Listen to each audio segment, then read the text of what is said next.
Hello, everyone. Welcome to the Interjections podcast, which we've subtitled the Undiscovered Decade. It's a podcast where we take a look back at the 1990s every month to see what came out 30 years ago, try to find some hidden gems that either have been forgotten or that maybe we never saw ourselves. And this month, we were actually taking on a film that might be a little popular, but let me first tell you the Ballad of Dudley Riggs. I wanted to give a little history retrospective to show us how we got to this film. Now, Dudley Riggs was born in the 30s and was part of a circus family.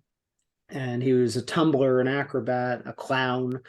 And when he was trying to perform his vaudeville act with his family one time, the audience was booing and throwing things. And he started saying, "Why don't you try to give me something to do?" And so Dudley Riggs is credited with the first person recorded that tried to do improv. So he started up this company after he realized it was kind of fun to get information from the audience and run with that. And he started this thing called the Instant Theater Company.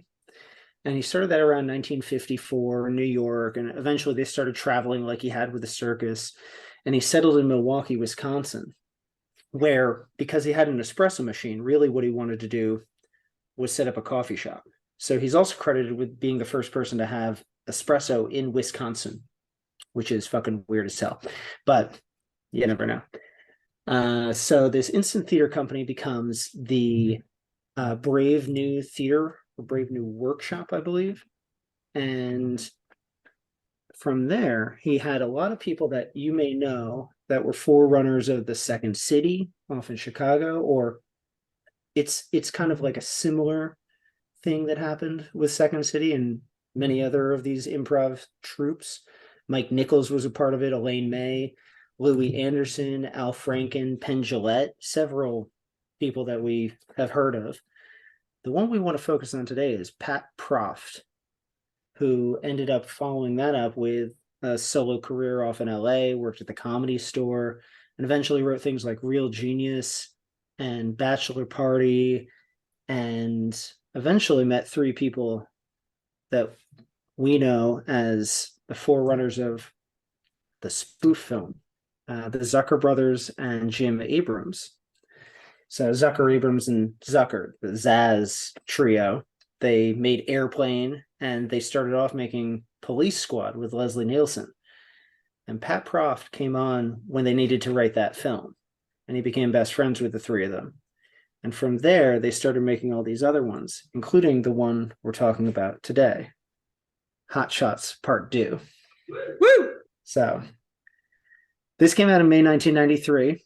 But the thing that I wanted to have us focus on when we realized this was coming out was it's not quite a hidden gem, but the spoof film sort of fallen by the wayside. So we want to talk about what happened to spoofs along with our review of this film. So I don't know about you guys, but Jimmy and I decided to watch Hot Shots Part 1 first so that we could know where they were coming from, see if there were callbacks or anything. Yeah. But you have to understand the lore. Yeah. I honestly thought I had seen Hot Shots, like the first one, only once, but apparently I've only seen parts of the first one because there were things I just didn't recognize. It's like, so same here. I was very surprised because in my brain I got it confused with there's also a video game series called Hot Shots, which is about golf. And that's what I thought that this was like another Caddyshack thing. Oh no, Topper sounds like a golfer name. The first one was a Top Gun ripoff, and I still haven't seen either of those movies too. So it's just that's fine. But it was a nice little surprise. You don't need to see the first one to get this. They even Valerie Galino, who's the love interest in both, it seems like they have a past in Hot Shots Part 2, but it isn't the past we see in the first film. So no, right, exactly. Lady and the Tramp spoof. Yeah, they literally don't call back to the first movie retrofit in any way. I mean, Ryan Stiles plays a totally different character. Yeah, Lloyd Bridges is still in it, and his character name is there, and he's now president. But they don't ever talk about their time in the Navy. Anyway, we haven't talked about the lead character, Charlie Sheen. That Topper. guy. Well, it's funny because we had just talked about his brother doing a spoof a month ago, right? Mm-hmm. And Hashtag now, winning himself. Yeah. And do you know what's funny is between this movie and the second movie, you can tell he's dedicated to the craft because he actually weightlifted and got in really good shape so he could look like a Stallone doppelganger when he's shirtless and fighting. Because the beginning is a spoof of Rambo 3. Mm-hmm. And when he's actually fighting, he looks like he's in terrific shape. Yeah, he took off his jacket and I was like, "Oh." I mean, in the last Hot Shots, he had like a boyish look to him that was like kind of like youthful look, and he was like more rounded in his look face. Like Tom Cruise. He matched Tom Cruise as he should. So like, no, he definitely did what Corey said. He's not Weird Al and UHF putting on prosthetic muscles. Yeah. I want to say before I forget, I really liked the casting of Cary Yules in the first film. He plays the Iceman doppelganger or stand-in, and that's kind of perfect. Yeah. Also, we had, which I didn't realize, a 2.5 Men reunion for us because we never knew that John Cryer was in a movie with Charlie Sheen before they ever did that. So I wonder if hilarious in when they were casting, they were talking about, well, we got along on Hot Shots. So I don't know. One of the best sidekick characters. Neither of them are in this film. So the brilliance of it is they actually got Richard Crenna just basically reprised his role as Troutman, only with a comedic bent. Yeah, that was. So he plays it deadly serious as if he is in one of the Rambo movies. But the dialogue's obviously over the top and silly. Oh yeah. Yeah, I think that's the. How did they manage to get him on board with that? I don't know. He must have. Well, it's funny because originally, a brief history on the First Blood, it was supposed to be Kirk Douglas was the Troutman role, but he objected to the ending where Rambo lives. So they got Richard Crenna was the last minute replacement. So he must be trying to pay his dues. Like, I'll do anything Rambo related, even if it's a spoof. Fair enough. Because I guess it gave him a second win career. Because does anybody really remember anything Richard Crenna did before or after? I think that's the most famous role. If you'd asked me who he was, I would not have been able to peg him because I've never seen the Rambo films. Okay. But once I saw him in this, I'm like, oh, he's that guy. He's like the mentor figure. Right. From the first to the second one, though, I will say there were a lot. The jokes per minute, the JPM of the whole thing was a lot less. Like they spent more. Like, one of the beauty of these spoof movies, like any spoof movies in general, is like the amount of work and time that goes into a single visual gag that will last less than a second on film and just go by the wayside. Like, there's one guy that gets like blown away by a rocket launcher, but he's just splattered against a wall. Yeah, the art direction on that. The improvised chicken arrow. That effect must have taken weeks to design and plan and set up and prep, and it's literally half a second, one line, and then it's gone. The one that you made me think of is in Top Secret. There's an underwater fight that must have taken weeks to choreograph.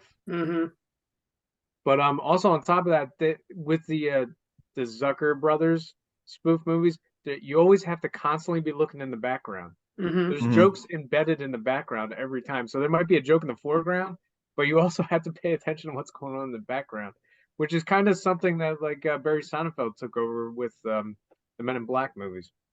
This is why I wanted to bring up the history of everything, because I think when I was diving into Jim Abrams' past and what he'd done and how he came up and everything, I realized that a lot of this comes from improv. You're on set and you think, what if in the background this is happening? And you just do it on set. So that stuff might happen right away. They're like, go grab a bucket or something and pour it on his head. I don't know. I can't think of anything off the top of my head. But there's a dancing Hare Krishna in one shot. Right. Like, does anyone have a robe? I have that in wardrobe. Let's go grab it. That kind of thing. Then we'll start the shot. So then they have the choreography in Top Secret, but then they have, oh, what if we put this in there, like with the harpoons? I'm forgetting little details, but like there's a lot. You know what I mean? There's a lot of setup, but then there's also what can we do on the day. So I also wanted to say that a lot of the humor of the Zucker brothers and these other people that make spoof movies is kind of embedded in seriousness. So you have something like Richard Crenna showing up as his character from Rambo, and you take it seriously when you're actually performing, but you know that you're twisting it with the comedy, and you don't mind that. You're doing it as real, but finding the humor within it. Yeah, I think it's that's the key. Is you got to cast like serious actors. Yeah, and it's all this really silly, fatuous stuff seriously, or else the joke is lost. They have to believe that they're in the genuine article. Right. Yeah, and it's really good at the end where they have his character like he's been pretty much like a serious character throughout the movie, and then like he has his like little comedic moment at the tail end of the movie between the two women. Mm-hmm. Yeah, that's why like Leslie Nielsen was legendary in these spoof movies, because he was a serious actor for decades. Like he was. Yeah. But it was a serious movie that, like, even in a lot of the movies that he was in, if you look back on now, they feel almost parodized, not only just because the tastes have changed, but also because we know him as that. But he never changed his timbre or anything. Like, he plays it completely serious. It's just more the context of everything. Mm-hmm. Yes. Because you gotta like, there's that. I think that's why the spoof movies kind of went down in a way, is because people started winking at the camera. Right. Very meta. Kind of ruined the illusion. Like, when you're break the fourth wall too much, and then it's just like, no. Yes, they love doing that in this film, but if you lean in too far. Miguel Ferrer does it at one point, and it's perfect. It's during that whole montage where they're going through the village. Mm-hmm. And he speaks directly to the camera, and it's like, well, that's okay, because Miguel Ferrer is so sober up until that point. Exactly. It's perfect. He breaks the tension of that. Yes. Today, and I don't want to call anyone out, but there will be someone in like the like Seth Rogen vein. Yeah. I think and another he'll, reason like lean in and say, can't believe we're in this situation. That kind of thing. Yeah. No, I think why the whole like breaking the fourth wall, giving that look to the audience, works so much better in Hot Shots than it does in like most movies afterwards, is because like Hot Shots feels like a live action cartoon, and like if you think of that Bugs Bunny or Daffy Duck when they get the sly on the villain of the episode, that afterwards they give that little to the audience, that little nod or that look, so like it kind of just like furthers that like live action cartoon feel. Any of those Jim Abrams. It does feel like a Tex Avery cartoon come to life.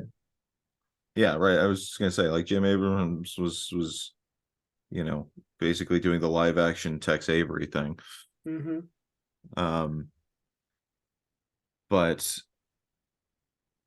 I don't know, like, even just holding up as a sequel, this one, like they reference the fact that it's a sequel.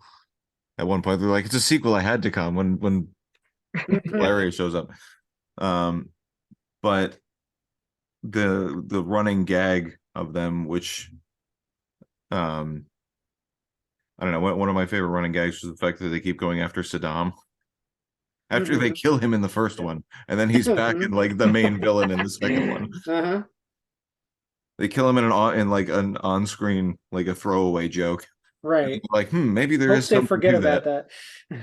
Also, whoever the guy they got to play Saddam is a dead ringer. Yeah. Could you imagine if it like was his body double? Like just someone. One of his body doubles defected and was like, yeah, no, I'll totally just like shit on the dictator by like mocking him in movies. There's a movie right there. Yeah. But damn, what was I gonna say? Oh yeah. So like the premise of this one though, like the impetus for this movie and like why because all these, he's the action hero that they have to like go into the middle of the jungle to find. It happened in the first one too. But this one is like there was a rescue team that was sent in to rescue another extraction team that was sent in to rescue another extraction team. And it's just like this cycle. And then all of a sudden it comes down to Topper Harley's the only one who can do this. By the way, what a great name.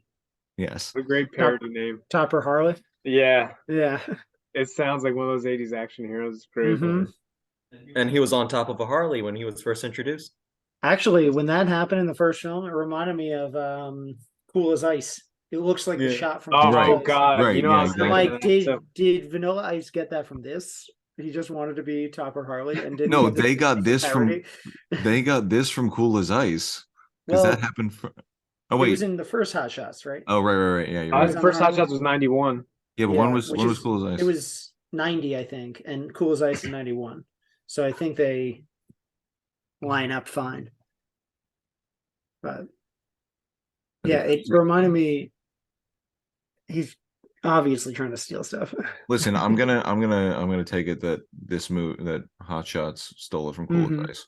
That's my head. I mean, it's your parody hot movie, take? so like it's gotta take its P's and Q's from other things. Oh, do any of us have like favorite gags from the movie? I love the Bob Vila cameo. Oh, that's a good one. I It's forgot. just You know what's about funny is it would seem maybe dated for today's audiences. Well, that's the thing is, going into the downfall of these spoof movies, because when was the last big spoof franchise, like Scary Movie, which Well, was we were also gonna get Probably those It's Seltzer Abrahams and and Zucker. Friedberg movies, epic movie, disaster movie. Date Yeah. movie. Yeah, Oh, they that were car. trying to recapture the magic, but they all literally take things and just try to remake them rather than parodize Yeah, and all they do is Well- reference. Isn't that a scene from this movie? Yeah. it's all very, like, they don't age well. Like the beauty of these is like things like Top Gun and Rambo. Like those things are like legendary movies that had the momentum back then to last forever. So everyone, you watch this, you're like, oh, it's that movie. But if you watch any of the Scary movies now, like, they were trying so hard to just parodize whatever was current in 2006 or whatever, that like there will be blips that no one over a certain age will know about at all. Right. Like, Yeah, like the this Date movie lampoon's took on cliches. things that were current rather than things that were all along romantic comedies. If they were Right. doing a Date movie as a whole, maybe it would have been better. It wasn't a But- trope. They were parodiizing actual events Yes. more and more frequently. Yeah. And it became more like a feature-length Saturday Night Live. Instead of going after cliches, they started going after like pop culture. Right. It's like that's just not going to be evergreen. Yeah, they started becoming like the Razzies because they would make fun of Lindsay Lohan because a month ago she had been in rehab. Right. When they wrote it. And so now, 15 years later, it's not like relevant in any way. Right. Yeah. Michael Jackson, Scary Movie 3. Right. Or like there was one, was it Epic Movie Disaster? I don't even remember which one it was, but they were referencing that like one YouTube video about the guy crying about Britney Spears. Oh yeah. Ugh. Well, they capitalized capitalized Right. on trends they- at the time. They capitalized. So they got but their fast money. It was a single use, Yeah. But hey, just think of it as a way of funding the next project. Right. Well, in your example, though, Bob Vila, maybe people that are 20 now don't know who Bob Vila is. Yeah. But they get the joke that there's a contractor that's teaching. Right. He looks Yeah. like a generic contractor. Because for for me, when the gag with the when Charlie Sheen and his dad is like they're on the boats crossing paths. Yeah. When that happened when I was a kid, that joke went right over my head because like I never seen Wolf of Wall Street. But for me, like you see one military looking guy in a boat and another military looking guy in the boat, and they happen to look very similar to each other, and they say something an aha moment, like in kid brain, just like, oh, just like that's kind of funny because like they're saying almost the same guy, and you think it's just like a funny coincidence. So it's kind of funny in that way. But the beauty of that joke is that you can discover along the way, if you haven't seen those things, oh, they're in Wall Street together. Oh, they're father and son. Oh, they're both making fun of Apocalypse Now, right now, together. Well, since you just brought it up, that's your favorite gag from the movie. For sure. But that's an example of why some of these jokes work. They're things that you can either discover later or already get. Like Animaniacs, I know it's a kid show, but they perfected that sort of spoof because they could do things like have a Marlon Brando caricature. Looney Tunes did this, where they'd have like a Humphrey Bogart caricature. But now we know Humphrey Bogart for the next 100 years because of cartoons. In a weird way, so these movies are almost they don't mind. These movies are almost gateways to other movies because you want to see where the references are from. It's not like you were saying in the current day spoof movies. You're like, I don't need to do any more research on what the origin of this was. But back then in movies like this, like for instance, my favorite gag is the scene where they're in the back of the limo making out, Topper and the one liaison. And I know because I've seen the movie. I had a feeling it's from No Way Out, but that's not like a very popular title from like Kevin Costner's catalog. But if you watch that and you laugh at it, you might go, I wonder what they're referencing in this. Let me look into that a little further. I just thought it was a bit.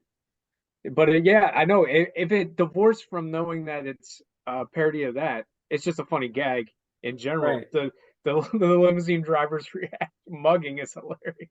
Yeah, that's what I think the best kind of spoof thing can be. I didn't know No Way Out, so I didn't need the reference, but they're just doing it. Simpsons would do that sort of thing all the time. I was reading an article about like the downfall of Simpsons, and when some of the writers from the first 10 seasons left, they lost a bit of this magic where the example I always remember from the article is they had an Indiana Jones parody to open the episode, and Bart like runs down the stairs as Homer rolls down, which is like the ball that chases Indy. And then he jumps through his garage door. He never goes through the garage in any other episode. He has a hat that he drops that he reaches for and grabs and puts back on like Indy as the door closes. But you don't need to have seen Indiana Jones to get that. They never call attention to themselves as they do that. So they're just taking older things and making the Simpsons do it because they're funny on their own if they're the Simpsons doing it. So if you have Charlie Sheen like making out in the back of No Way Out, but he does it funny, you don't need to know it as well as get it later if you see the movie. So I saw Indiana Jones after that parody episode. So it's just like how many kids and adults even know Paint Your Wagon from The Simpsons, but they spoofed it perfectly. I think of that all the time.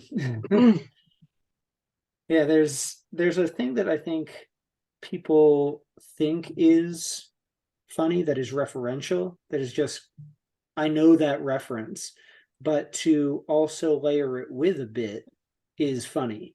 Yeah, so you want to have superficially, you can just call attention to something and say, we're doing a spoof of this. But the added joke of skewering it is what makes it magical in these kinds of movies. Right. Mm-hmm. That's like, well, one of my favorite gags. I had a couple, actually. Who want to go further into that? Yeah, I can talk about other things because Jimmy and mine are the same. That I loved you in Wall Street bit, but there's other ones I love. The body count gag. Yes, that's another one. Oh yeah, that's a good one. Well, they're just blowing everybody to smithereens, and there's just like a number starts going up and up and up and up, and then it's just like telling whatever the records were at that point until it crowns itself the bloodiest movie ever. But that's a cliche that's in every action hero movie. What, the body count? Yeah, like that's something that hasn't died. There's still doing something. Like that'll never go away. Yeah, never. You know what will go away, and only people of a certain age will remember, the American Gladiator bit. Oh, I called that out when that came out. You could just think at this point, oh, they're doing some weird bit. That's okay. Right. Well, no, I mean, it's still the concept is still around. It's just, replace it with Ninja Warrior. Right. They're running along a beach and then they have to go through this ridiculous obstacle course. Right. Yeah, they visually it looks silly enough that you don't even have to know that's a reference. Right, exactly. It's just so over the top, like American Gladiator. Yeah, it's kind of like the opening scene where he beats up the guy, and it's like any of the pit fights in the Rambo movies, but you can just appreciate the visual gag of the guy losing, like spitting out the balls. So it's like what happens when you parodize parodies within parodies. Right. It's like they become almost serious. It's like cannibalizing itself. It's not even cannibalism. It's like it becomes a legitimate, like, I'm trying to think of how to phrase it. Like if you have a parody that's like, imagine the parody is like a fluffy cloud, and you have another fluffy cloud join it, and it's just like it blends in with that. I don't know what I'm trying to say. Point is, it doesn't feel out of place at all. Right. Because American Gladiator is also like, yeah, American Gladiators. It's kind of campy in itself. It's campy in itself. You're calling out how weird that shit is or was. Right. Exactly.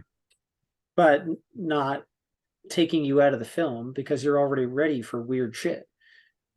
So yeah, I think we gotta like draw special attention to how good Charlie Sheen is in these movies, because it's a shame that nowadays, speaking of parodies, he's become a self-parody of himself since that meltdown. Yeah. But he's almost doing a meta thing in a way. But back then, like, even you watch him in Wall Street and he's really good, and Platoon he's great. And then you see him in these movies and he shows he has a sense of humor about himself. But it's one thing to have a sense of humor, but for him to execute those gags so well, that takes like another talent. Mm-hmm. So he's kind of an underrated actor in a way. At least at this point. I mean, it's unfortunate because he shows up in those scary movies later. And right. So it's kind of given up. So I think right now is his peak. Huh. So we can appreciate this as time capsules of his good acting.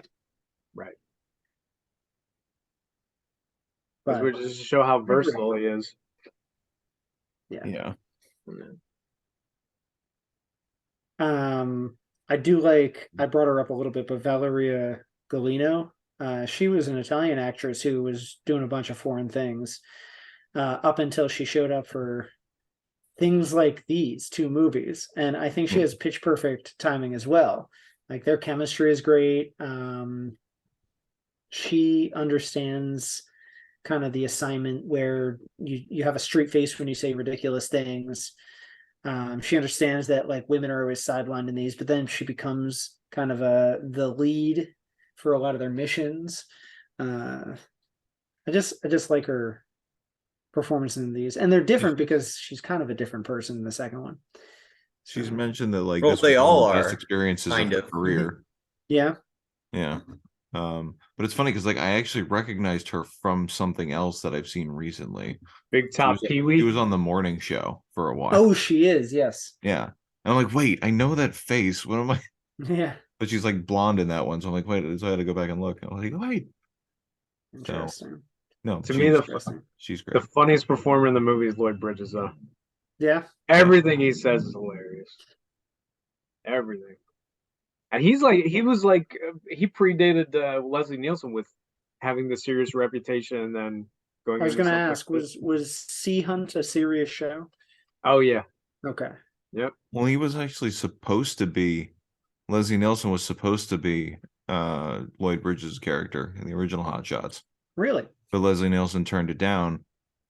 He's like, well, I think I'm done doing spoof movies with you. But then he ended up doing Naked Gun. I mean, he's doing Naked Gun later. And the thing that really killed these guys, the last big thing they did was Jim Abrams, or actually Pat Proft, finally directed one called Wrongfully Accused, where they're trying to parody spy films, and then The Fugitive. Mm-hmm. Leslie Nielsen's like the man he's trying to chase a man with no arm, and it's not good.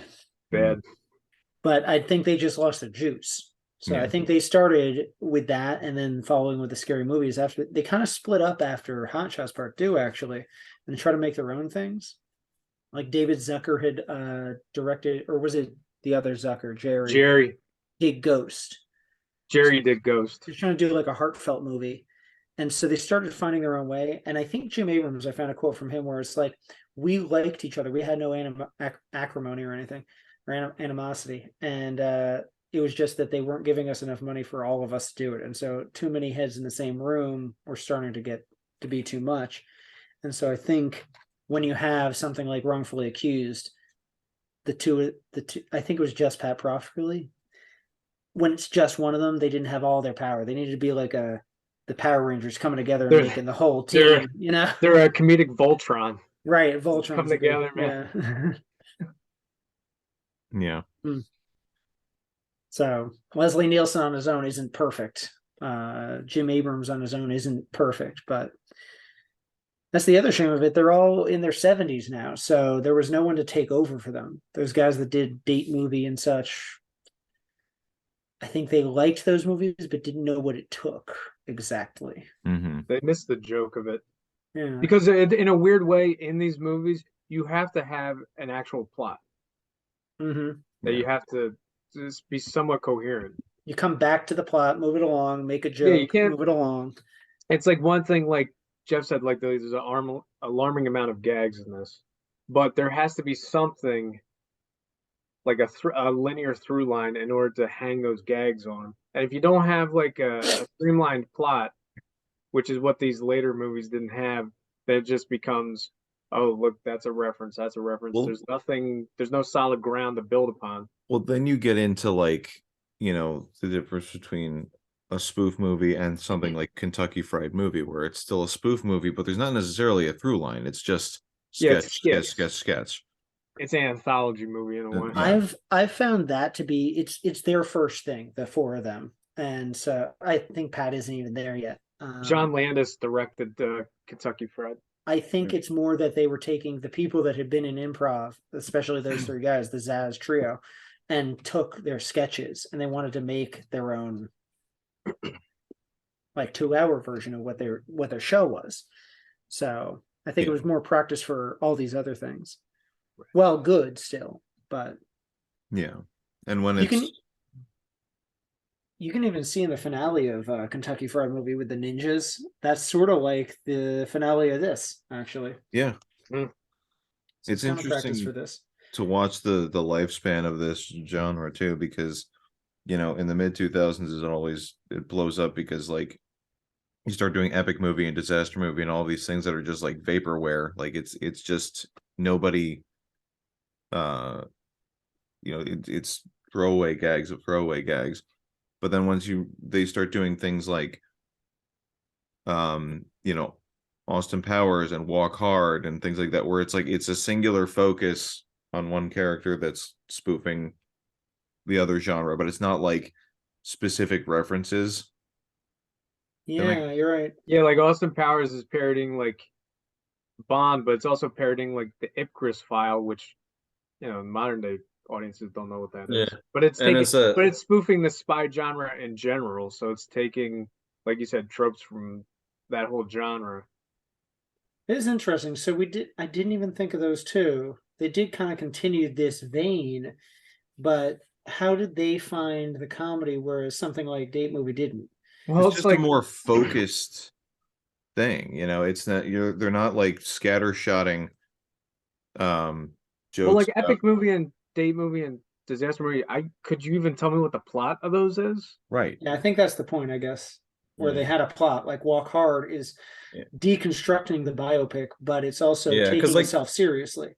I mean, like disaster movie kind of just straight, like it says it in the title. Like they're pulling from all the disaster movies that and doing what they like just parodying that, and like going back to Austin Powers. Like I think that feels like that's better, not only because it's just parodying James Bond, but they're in a way it's time travel, like anything with like time travel, like Back to the Future. They've done it like with the second Austin Powers. All three. They went back and all three of them. They do time travel. Oh yeah, no. I mean, he's frozen and comes. Well, I guess the first one he doesn't really do. I think the third one, because like the first one, by doing that, it's like they're Demolition Man. Mm-hmm. And that in the first one. Mm-hmm. So, I mean, even Matinee, which we reviewed earlier this year, technically counts as a spoof. It's a parody. Like there were spoofs. The movies within it, right? But it's like still playing on that without it being like a full reference fest. Yeah. I'm trying to think of what you could do. I think the I was going to say my question was going to really mind. Do you think that they could have a resurgence of this genre? Yeah, probably. I think it has. I guess on TV they do it. On TV they have parodies. Like South Park does mini parodies within the episodes.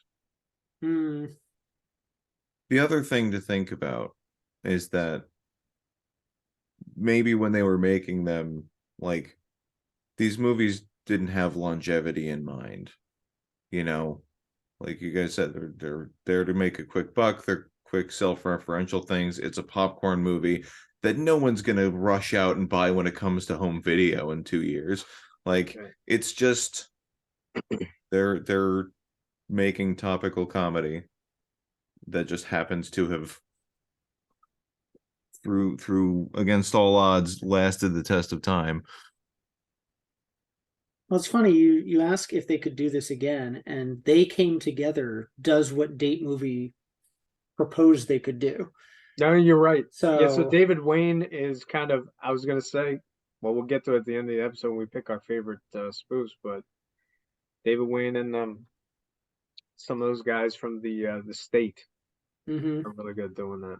Yeah, I wonder if people just don't want to because they have so many other avenues that they could explore on stage, in TV.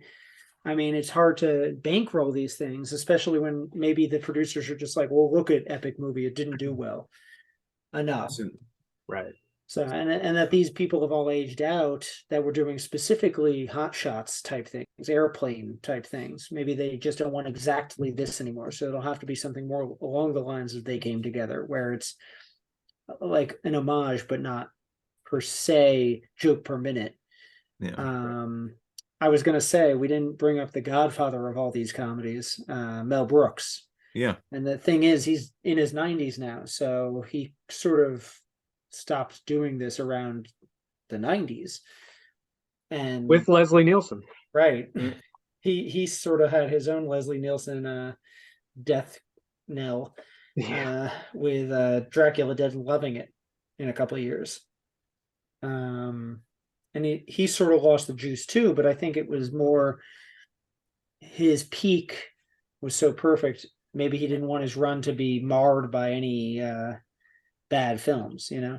Well, it's funny because you watch that movie, Dracula Dead and Loving It, you can pinpoint why it doesn't work as opposed to Young Frankenstein, is because it doesn't even look like a Universal horror movie. At least with Young Frankenstein, he's trying to recreate that milieu. So maybe that's part of it. It's part of what Jeff was saying is they put so much effort into one gag that's going to be on screen for a second that by that point maybe they got, I don't want to say he's lazy, but maybe he's resting on his laurels a little bit, where he's like he's going to take too much time to set up that gag. We'll just I wonder do what a pratfall here.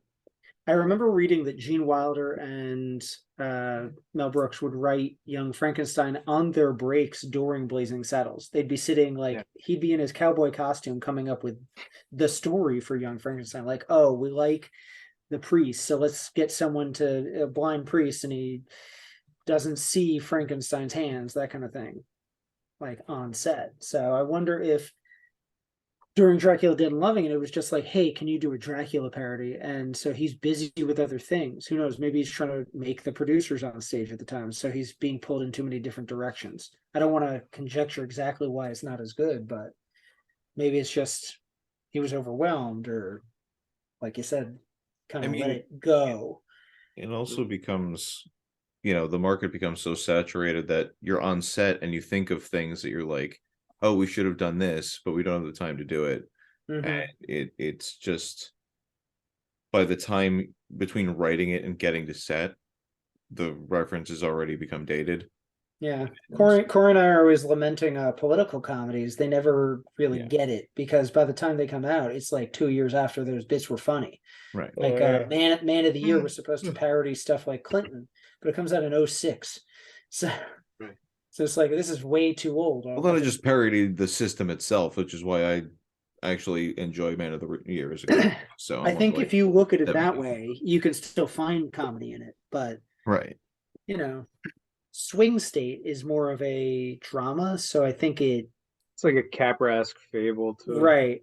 So it can be timeless in a way. But Swing Vote, American Dream. Or Swing Vote, not Swing State. Yeah. That's the point, I guess. Right. All movies are parodies of something. Yeah. Well, that was a mind bender he just threw at us right now. All movies are parodies. I mean, that's the thing. I was not expecting this to be such a philosophical discussion. Yeah, what's going on? Well, everything's very good to something. Every movie is a parody of real life. Everything was written It's a hundreds of years fantasy. ago. So basically, life is a joke. I mean, I could have gone even further than the vaudevillian stage. Aeschylus was the one that was doing improv on the Greek stage. So we were already done thousands of years ago. Aesop was doing his fables. And actually, that's funny you bring that up. There was another improv group I found that took the fables and made this play called Story Theater. And it was one of the biggest successes of the 70s. We peaked Because 3,000 years ago. They would improv the fables. So it's all been downhill since then. yeah. You're right. What are we to do? Although, you know what's funny though? Speaking of topical comedy from behind, there's been some meme going around where like some I don't know, Smithsonian or some academic paper released a photo that was like the world's first complaint letter. Just someone complaining about like they got impure copper from some copper vendor. And then there was apparently like a reply. And so now this person who lived like 4,000 years ago that nobody knew about is now like the go-to reference for shitty customer service. I'm like, imagine your email lasts until 4228. Right. And some things are timeless. But it's real, you know, if it's relatable. We will always have customer service issues. We will not always have Rambo movies. Oh, you say that. He's Yeah. still, You know, he that's might true. do another one. That's true. There's still time. Mhm. If Harrison Ford can crank out another one. Exactly. Hearing bad things. Yeah, that's Oh, Yeah, that's no. That'll be another time. I'm trying to ignore it. It's another podcast. Yeah. I think we all liked this movie specifically, right? Yes. Yeah, I really like Yeah. it. If I had to give it a grade, I'd probably give it a B plus. I think I like the original a little bit better. Hot Shots Part 1. Yeah, I like Interesting. part 1 a little bit better. Some of the gags are they attempt so many gags that you can't help but have some clunkers in the mix. Yeah. But they don't linger on too long because then you're on to the next gag that's going to make you laugh. So I think they spaced them out a little bit better in the first one and they hit a little bit harder. So the ratio is higher in this, but the success rate is a tiny bit lower in the first one, but I still really like it. Fair enough. Actually, I feel kind of similarly. So I'll probably B plus. It felt a little bit slower, but also at the same time they had a bigger budget for this one, so they went more over the top action instead of like filming a bunch of miniature planes flying around. Like they blew so much stuff up in this one. I think that's actually why Pyrotechnics was right. And then they were just like, oh wait, we've got so much in the pyro budget, we need to put some on the gag budget here. I feel the same way about you guys, but about 2 instead of 1. I think I liked this more than the first one because of how over the top they go with the explosions and everything. I also saw this one first, like Jimmy and I said. We both had similar situations where we'd seen pieces. So I think it just noses the first one by a hair. So I would say this probably like an A, like straight A for me. And the first one would be like a B plus. So I probably reverse it for you guys. Yeah, no, I might be a little more A plus about it. Yeah, no, I give Hot Shots Part 2 A plus, and then like Hot Shots, the first one, like probably also an A plus. Oh, yeah, I mean I like them both. I love them. They're great. It's almost a good thing they didn't attempt a third one. I know. I mean, maybe if it happens, don't put that out in the universe. I know it's never too, like you said, it's never too late. Never thought History of the World Part 2. No, listen, because you know what's going to happen. I'm going to call this right now. They're going to come up with a third one, and it's going to parodize 30-year later remakes. Of movies. Jim Abrams, because inherently that's not a bad idea, but Jim Abrams just turned 79 last week, so we got to do this now, or we're not doing it. Jimmy, call us. Yeah.